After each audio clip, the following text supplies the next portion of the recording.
I was pleasantly surprised to find that this one has a license plate light illuminator. I'm not sure how legal that is, but if it shines light, you can show the cop, hey, here's my license plate light. The other one doesn't have that. Other than that, it looks just the same. Let's take a look at this one for the first time, just to see how it looks inside.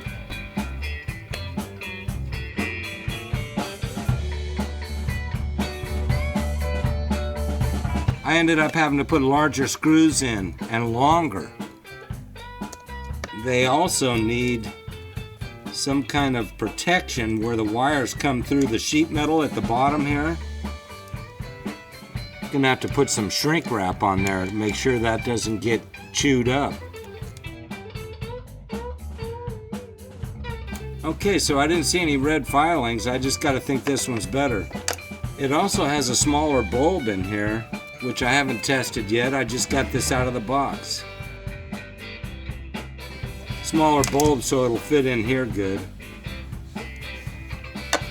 Oh, the license plate light just fell out. Gonna have to glue that in. I'll have to get a closer look at this and glue that back in.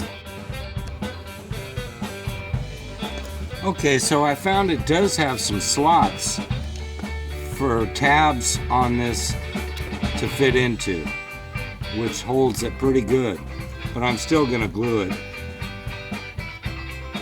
Shiny side goes in, and there's some teeny little slots there. I can hardly see them. Hold this in place long enough for that glue to stick.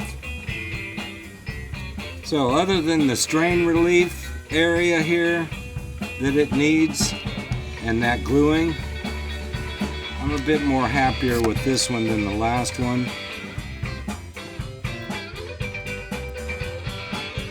The only other thing I don't like about them is you have to take the thing off the fender just to get the bulb changed.